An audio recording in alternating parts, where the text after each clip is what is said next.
اور زنان خانے کے اندر ایک خاص کمرے کے اندر آپ کو چھپا دیا۔ ادھر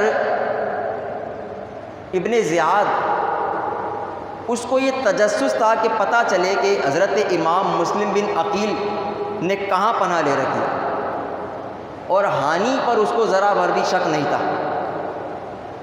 ہانی کے گھر میں کوفے والے چھپتے چھپاتے امام علی مقام امام مسلم بن عقیل کے پاس آتے اور آپ سے بیعت کرتے۔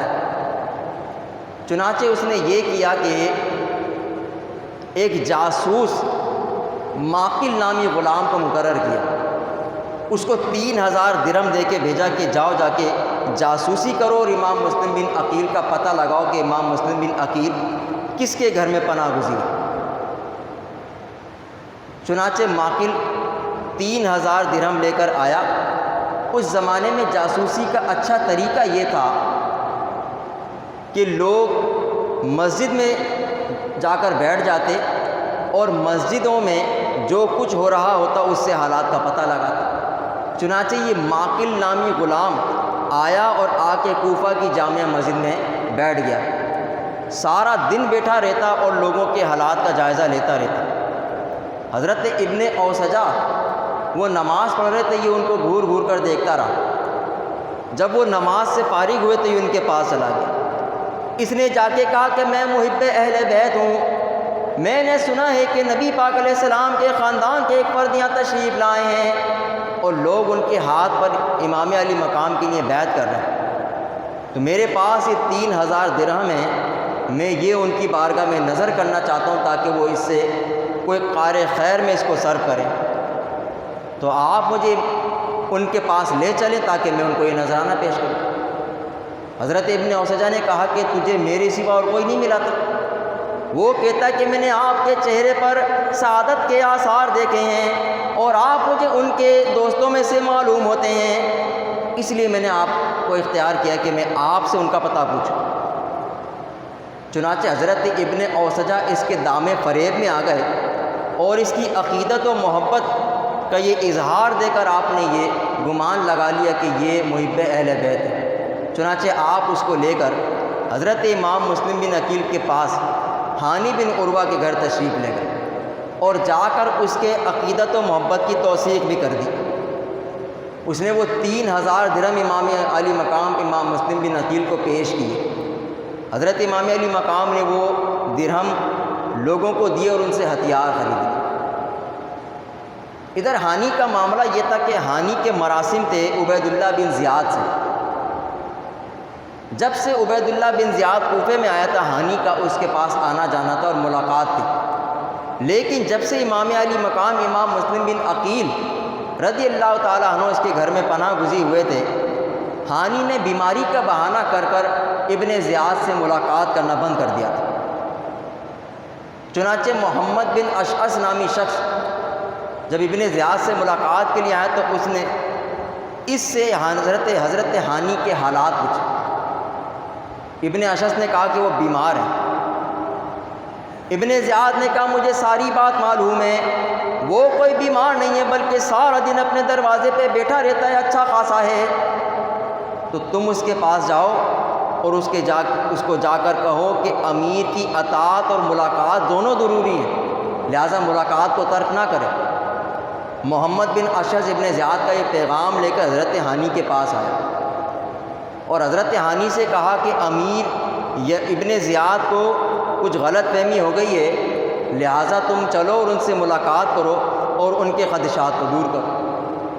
چنانچہ حضرت ہانی نے یوں کیا کہ آپ گھر میں تشریف لے گئے اور حضرت امام مسلم بن عقیل کو سارے حالات بیان کر کر تیار ہوئے اور محمد بن اشعث کے ساتھ روانہ ہو گئے۔ آپ جب قصر امارت میں داخل ہوئے تو آپ نے ابن زیاد کو سلام کیا، اس نے جواب نہیں دیا اور تیور پلٹ لیے۔ اس نے کہا ہانی ہم نے یہ کیا سنا ہے، تم نے ہمارے دشمن مسلم بن عقیل کو اپنے گھر میں پناہ دے رکھی ہے، ہم نے سنا ہے کہ تمہارے گھر میں یزید کی حکومت کے خلاف منصوبہ بندی کی جا رہی ہے، ہتھیار خریدے جا رہے ہیں، لوگوں سے جنگ کے لیے بیعت کی جا رہی ہے۔ ہانی نے کہا کہ یہ ساری بات غلط ہے، ایسا کچھ بھی نہیں۔ جب حضرت ہانی نے انکار کیا تو اس نے اس ماقل نامی غلام کو سامنے پیش کیا۔ اب حضرت ہانی کو سمجھ میں آیا کہ اوہو، یہ تو کوئی عقیدت مند اور محب اہل بیت نہیں تھا، بلکہ یہ تو جاسوس تھا جو جاسوسی کرنے کے لیے آیا تھا۔ اب اس عینی شاہد کی گواہی کے بعد انکار کی کوئی صورت نہیں تھی، چنانچہ ہانی نے اقرار کرتے ہوئے کہا، اللہ کی قسم کھا کے کہتا ہوں میں نے حضرت مسلم بن عقیل کو پناہ نہیں دی، بلکہ وہ تو خود میرے گھر تشریف لے آئے ہیں اور انہوں نے آنے سے پہلے مجھے اطلاع بھی نہیں دی، لہذا اب میری غیرت اس بات کو گوارا نہیں کرتی کہ خاندان رسالت کا ایک فرد میرے دروازے پر آ جائے اور میں اس کو نکال دوں۔ تو اب میں تم سے وعدہ کرتا ہوں کہ میں ابھی جا کر امام مسلم بن عقیل کو گھر سے نکال دیتا ہوں، پھر ان کی مرضی، وہ جہاں چاہیں چلے جائیں، اور یہ کام کر کے میں تمہارے پاس واپس آ جاتا ہوں۔ ابن زیاد نے کہا، خبردار، تم یہاں سے اس وقت تک نہیں ہل سکتے جب تک کہ تم مسلم بن عقیل کو ہمارے حوالے نہ کر دو۔ ہانی نے مستقل انکار کیا، انہوں نے کہا کہ میں اپنے مہمان کو تمہارے حوالے ہرگز نہیں کروں گا۔ ابن زیاد اور ہانی میں اسی طرح بحث مباحثہ ہونے لگا تو قریب ہی ابن عمر باہلی نامی ایک شخص بیٹھا ہوا تھا۔ اس نے ابن زیاد سے کہا کہ تم مجھے ہانی سے بات کرنے دو۔ وہ حضرت ہانی کو ایک طرف لے کے گیا اور ان سے کہا کہ اپنے آپ کو ہلاکت میں نہ ڈالو، بلکہ مسلم بن عقیل کو یزید کے حوالے کر دو۔ نہ ان کو مارا جائے گا نہ قتل کیا جائے گا، بلکہ ان کے ساتھ اچھا سلوک کیا جائے گا۔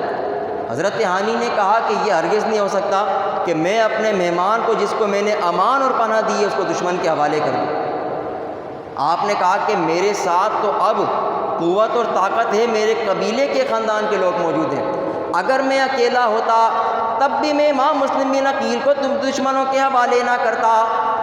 جب یہ بحث و مباحثہ زیادہ بڑھنے لگا تو ابن زیاد نے حضرت ہانی کے منہ پر پے در پہ ڈنڈے مارے، جس سے آپ کی نکسیر پھوٹ گئی اور آبرو کی ہڈی ٹوٹ گئی۔ آپ کا چہرہ خون آلود ہو گیا اور لباس خون سے تر بتر ہو گیا۔ باہر کوفہ میں یہ خبر پھیل گئی کہ حضرت ہانی کو قتل کر دیا گیا، چنانچہ ان کے خاندان کے 4000 افراد وہ نکلے اور آ کے قصر امارت کا انہوں نے محاصرہ کر لیا اور الانتقام کی صدائیں بلند ہونے لگی۔ ان حالات کے پیش نظر ابن زیاد بڑا گھبرایا۔ اس نے یہ کیا کہ قاضی شریح رضی اللہ تعالیٰ عنہ کو طلب کیا۔ ابن زیاد نے قاضی شریح سے کہا، آپ جا کر ہانی کا حال دیکھ لیں اور جا کے ان کے قبیلے والوں کو اس کی کیفیت بتا دیں۔ حضرت قاضی شریح جا کر ہانی سے ملاقات کی۔ انہوں نے دیکھا کہ ہانی کی نکسیر پھوٹی ہوئی ہے اور ابرو کی ہڈی ٹوٹی ہوئی ہے، ان کے سر سے، چہرے سے خون بہہ رہا۔ حضرت ہانی اپنے قبیلے کے لوگوں کا شور و غل سن رہے تھے۔ انہوں نے قاضی شریح سے کہا کہ آپ جا کے میرے قبیلے والوں کو میرا پیغام دے دیں کہ فقط 10 آدمی اندر داخل ہو جائیں تو مجھے اس قید سے نکال لیں۔ یزید نے ابن زیاد نے اپنا ایک جاسوس حضرت قاضی شریح کے ساتھ کر دیا کہ یہ کوئی غلط بات نہ کہہ سکے، اور ان کو خبردار کیا کہ آپ جا کے صرف ہانی کی کیفیت ان کو بتائیں گے کہ وہ زندہ ہے اور اسے کسی نے قتل نہیں کیا۔ حضرت قاضی شریح رحمۃ اللہ تعالیٰ علیہ آپ فرماتے ہیں کہ خدا کی قسم اگر وہ جاسوس میرے ساتھ نہ ہوتا تو میں قبیلے کے لوگوں کو ہانی کا پیغام ضرور دیتا۔ چنانچہ حضرت قاضی شریح چونکہ ایک متقی پرہیزگار آدمی تھے، لہٰذا آپ نے جب لوگوں کو حضرت ہانی کے حیات ہونے کی خبر دی تو وہ لوگ مطمئن ہو گئے اور سارے کے سارے منتشر ہو گئے۔ ادھر امام مسلم بن عقیل نے اپنے ایک ساتھی عمر بن الحارث کو، عبداللہ بن حارث کو بھیجا کہ جاؤ جا کے قصر امارت پہ جا کے دیکھو کہ ہانی کا کیا حال ہے۔ عبداللہ بن حارث آیا، اس نے آ کے حالات کا جائزہ لیا، امام مسلم کے پاس گیا اور جا کے ان سے کہا کہ ہانی کو ڈنڈے مار کر ان کو زخمی کر دیا گیا ہے اور ان کے چہرے سے خون بہہ رہا ہے۔ ان حالات کے پیش نظر امام مسلم بن عقیل نے عبداللہ بن حارث سے کہا جاؤ جا کے اپنے لوگوں کو آواز دو اور یا منصور و امید کا نعرہ لگاؤ۔ وہ جیسے ہی کوفہ کی گلی میں گیا اور اس نے نعرہ لگایا تو وہ 4000 محب اہل بیت جو اسی وقت کے انتظار میں تھے وہ نعرے کے جواب میں سارے کے سارے امڑ ڈالے۔ ان کی دیکھا دیکھی لوگ جمع ہو گئے، 18,000 کا مجمع جمع ہو گیا۔ حضرت امام مسلم بن عقیل نے قصر عمارت کا محاصرہ کر لیا۔ ان کی دیکھا دیکھی لوگ جمع ہونے لگے اور 40,000 کا لشکر